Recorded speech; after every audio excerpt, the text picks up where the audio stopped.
Video, I'm going to show you some amazing chess opening tricks and traps in the Fire-Witch Gambit.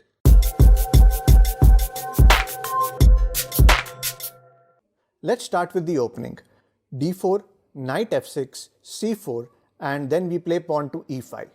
After this, white takes up pawn and then we play knight to e4. This is the Fire-Witch variation. As you know, if we play knight to g4, then this turns into the Budapest defense. I have made a complete video on the Budapest Gambit. You can check that out by clicking on the link in the comment section. Anyway, now let's look at the Fire-Witch variation. From here, you will see three popular responses from white: pawn to f3, pawn to a3, and knight to f3. I will show you all the traps in each of these three lines. So the first one could be pawn to f3, attacking your knight. This is one of the worst moves that white can play. Let's see how you can completely destroy your opponent from here. We start with bishop b4 check. He can block with any of these pieces, but it does not matter. After this, we will play queen h4 check. The only legal move he has is to block with this pawn. Then we simply take this pawn with our knight. Now if pawn takes, then queen g3 is a checkmate. And if you play something like bishop b4 and takes your bishop, then knight to e4 is a beautiful checkmate. Okay, now before moving on to the next response, do show your support for this video by hitting the thumbs up button below. It tells me how much you have enjoyed this topic and motivates me to make more such videos.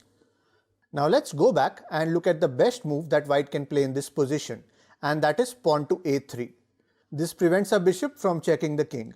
From here, we will play pawn to b6.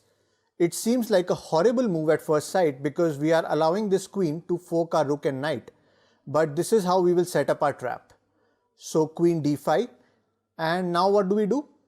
Well, we play another dubious looking move, bishop to b7. I'm sure your opponent will be surprised looking at this unusual move.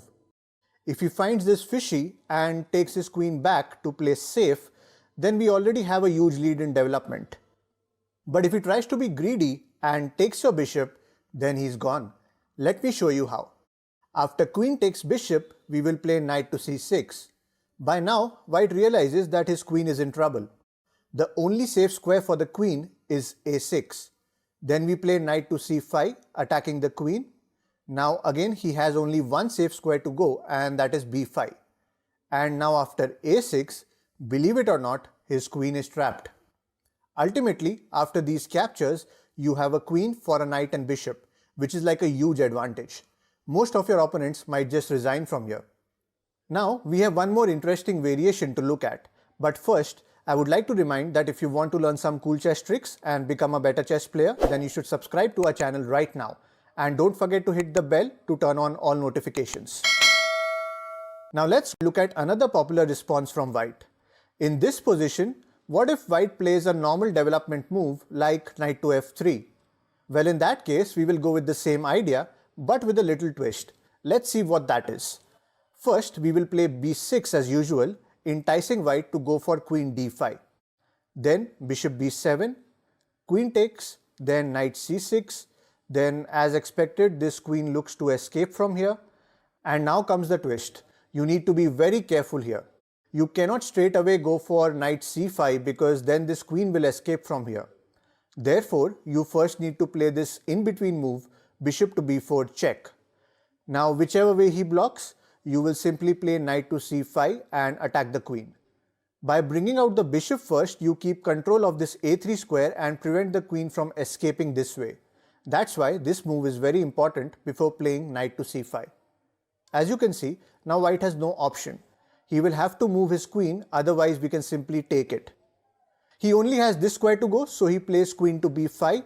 And now we will exchange bishops so that we don't lose this bishop for free.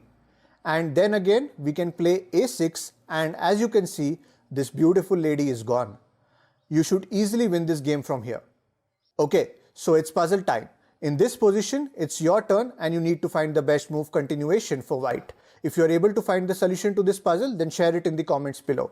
I'm reading all your comments and will give them a heart if your explanation is correct. All the best guys, let's see how many of you can solve this. Well, don't forget to like this video, and if you haven't yet subscribed, then subscribe now. For some extra chess content, you can follow me on Instagram at ChessTalkOfficial. Thanks for watching.